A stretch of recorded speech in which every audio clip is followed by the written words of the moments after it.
దయచేసి చంద్రబాబు నాయుడు గారు, కూటమి ప్రభుత్వ పెద్దలు, మీరు ఇటువంటి ప్రజా వ్యతిరేకమైన కార్యక్రమాలు తీసుకోకండి. భగవంతుడు ఒకసారి అవకాశం ఇచ్చాడు మీకు అవకాశం ఇచ్చి మీకు ఓటేసిన పాపానికి ఈ రాష్ట్రంలో ఉన్న ప్రధానికం, పేద ప్రజలు, సామాన్యులు ఇబ్బంది పడాల్సిన పరిస్థితి ఇది న్యాయమాని అడుగుతున్నాం. అందుకే చెప్పాడు మా నాయకుడు జగన్మోహన్ రెడ్డి గారు, మా అధ్యక్షుడు చెప్పారు, ప్రజల తాలూకా సహకారంతో, ప్రజల తాలూకా అభిమానంతో ఈ ప్రభుత్వం చేస్తున్న దుశ్చర్యలతో రేపు ఎలాగా వైఎస్ఆర్సీపీ పార్టీ ప్రభుత్వం వస్తుంది. జగన్మోహన్ నాయకత్వంలో మళ్ళీ ఉంటాం.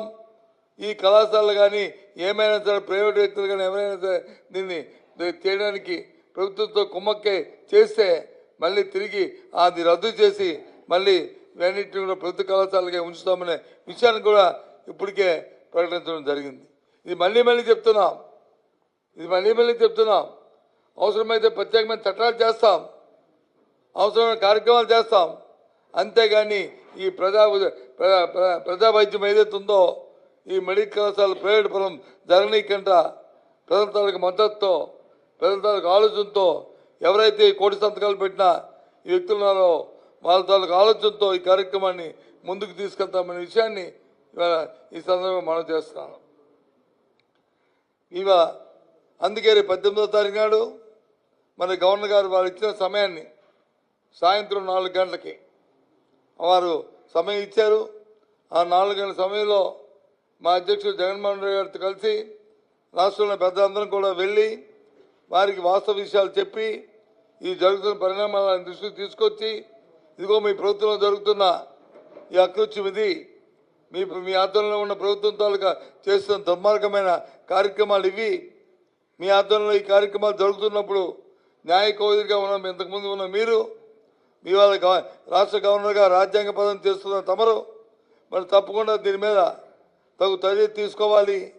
అవసరమైతే మరి మీరు మాట్లాడి చట్టానికి మీరు ఆలోచన చేసి ప్రభుత్వం సంబంధించి ప్రజల తరఫున మీరు కూడా ఉండాలని మరి గవర్నర్ గారిని మనస్ఫూర్తిగా నేను కోరుతున్నాను.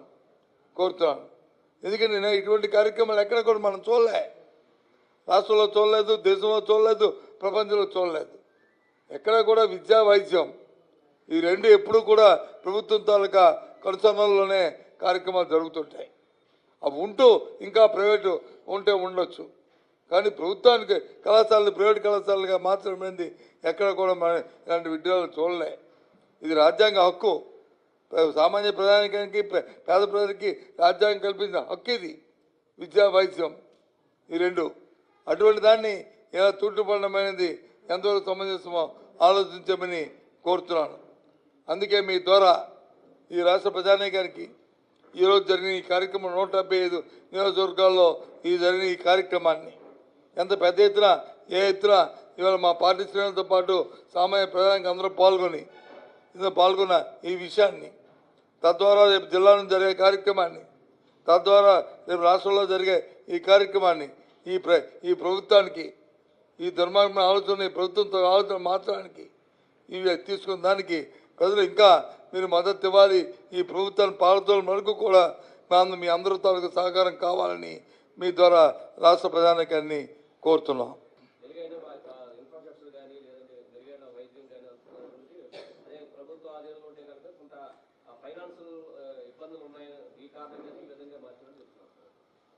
ఫైనాన్షియల్ ఇబ్బంది ఉన్న విషయాన్ని మీరు చెప్తున్నారు. ఈ రాష్ట్రం ఇప్పటికే 18 నెలల కాలంలో 2,50,000 కోట్లు అప్పు చేసింది.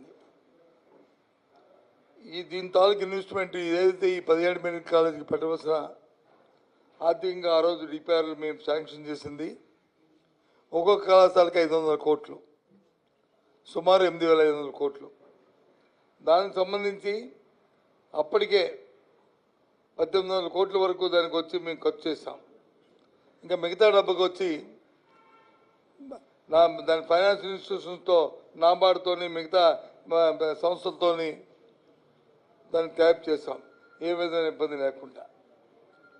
ప్రజారోగ్యానికి సంబంధించి 8,500 కోట్లని రాబోయే 2-3 సంవత్సరాల్లో పెట్టలేమంటున్న ఈ ప్రభుత్వాన్ని ఏమైనా ఆలోచన చేయండి. మరి ఏం చేశారు? 2,50,000 కోట్లు శాశ్వతాన్ని విడుదల చేయమండి. ఏ రకంగా కాంట్రాక్టులకి, ఏ రకంగా తాబేదారులకి, ఏ రకంగా దుర్వినియోగం చేశారో తెలుస్తుంది.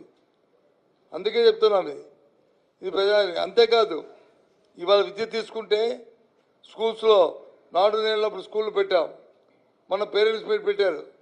పేరెంట్స్ మీట్లో వచ్చి ఆ రోజు జరిగిన ఆ స్కూల్స్కి ముఖ్యమంత్రి వెళ్ళాడు, విద్యాశాఖ మంత్రి వెళ్ళాడు, ఉప ముఖ్యమంత్రి వెళ్ళాడు, ఇంకా ప్రధానమంత్రి వెళ్ళాడు. ఏ విధంగా ఎంత ఆహ్లాదకరంగా ఉన్నాయి స్కూల్స్ వాతావరణం. అదే 5 సంవత్సరాల కింద తన తెలుగుదేశం పార్టీ అధికారం ఉన్నప్పుడు ఏ రకంగా ఉన్నాయి ఆ స్కూల్స్. ఎందుకంటే అది మానవ వనరులు. అది స్కూల్ విద్య మీద పెట్టిన ప్రతి పైసా కానీ, వైద్యం మీద పెట్టిన ప్రతి పైసా కానీ అది సంక్షేమం కాదు. ప్రైవేట్ కళాశాల ఎవరైనా స్వచ్ఛంద సంస్థ వాళ్ళు వచ్చే మదర్ తెరీసా సంస్థ సంబంధించి తీసుకుంటున్నారా? లేదు బిల్గేట్కి సంబంధించిన సంస్థ వచ్చి తీసుకుంటుందా? రేపు ఎవరు తీసుకుంటున్నారో చెప్పనండి. ప్రైవేట్ వాడు వస్తే ఇవాళ గీతం ప్రతి వైద్య కళాశాలకి ట్రస్ట్కి ఒక ఇది ఉంది, నిబంధన ఉంది. మినిమం 30% వైద్యం ఫ్రీగా చేయాలని. ఎందుకంటే అవన్నీ ట్రస్టుల్లో ఆ కళాశాలలు పెడతారు, ఆ సొసైటీలు ఏర్పాటవుతాయి. మరి 30% కళాశాలలు ఫ్రీగా చేస్తారు వైద్యం. మన పక్కన ఉన్న నిమ్స్ కానీ, లేకపోతే అక్కడ ఉన్న రాజ్యంలో ఉన్న ఆ మెడికల్ కాలేజీలో కానీ, లేదు శ్రీకాకుళంలో ఉన్న కానీ, లేదు అక్కడున్న గాయత్రి కానీ, లేదా అక్కడున్న గీతం కానీ, లేదా ఎన్ఆర్ఐ కానీ ఎవరైనా ఫ్రీగా చేస్తారని చెప్పనండి. వైద్యాన్ని చేస్తే చేయట్లే కదా. ఏ రకంగా దౌర్జన్యంగా దుర్మార్గంగా మరి వసూలు చేసి చచ్చిపోయిన బాడీని కూడా ఆ డబ్బు ఇస్తే పరిస్థితి ఉన్న పరిస్థితి కరెక్ట్ కాదు కదా. ఇగో చెప్తున్నాడు మా ఎమ్మెల్యే గారు, మా మాజీ ఎమ్మెల్యే గారు, ఏమని జీతాలు కూడా ప్రభుత్వం ఇస్తారు. ప్రభుత్వం 2 సంవత్సరాలు నేను ఎందుకు ఇవ్వాలి?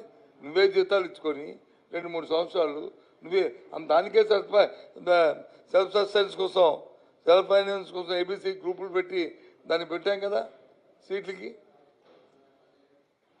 అదే కానీ ప్రైవేట్ కళాశాల అయితే దాన్ని 10 లక్షలు కట్టవలసి ఉంటే 10 లక్షలు వచ్చి వైట్లో కడితే ఇంకో 1 కోటి వచ్చి బ్లాక్లో కట్టవలసిన పరిస్థితులు ఏర్పడతాయి.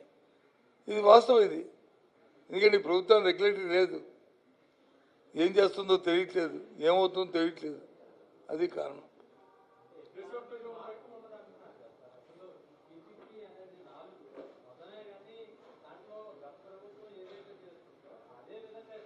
సరే ఏ రకంగా అనుకుంటామండి?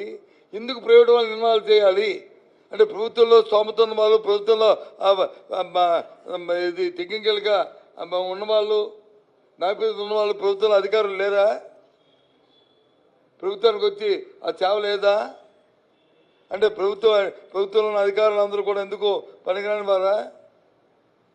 వాళ్ళకి అనుమతి లేదా? వాళ్ళు అడ్మినిస్ట్రేషన్ చేయలేరా? ఏమనుకుంటున్నారు?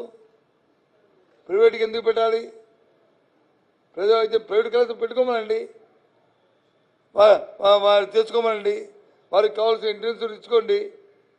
ఏం చేస్తారో మీ విధానాన్ని మీరు ప్రకటించండి. కానీ ఇదేం విధానం ఇది?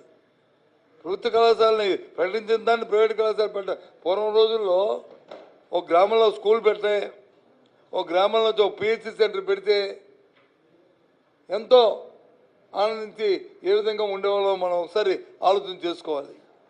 అలాంటిది ఒక ప్రభుత్వ కళాశాలను తీసుకెళ్ళి ప్రైవేట్ చేస్తామంటే ఇది ఎక్కడ చూస్తారండి? ఇది అందుకే అందుకే ప్రజలందరూ స్వచ్ఛందంగా వచ్చి ఇక ఆ కోడి సంతకాలు పెట్టారు. ఇదేం మేమేమి డూప్లికేట్ పెట్టి కావలసిన మీరు చూడండి, చూపెడతాను, ఇప్పుడు పెట్టిస్తాను చూడండి, పదండి వెరిఫై చేయండి.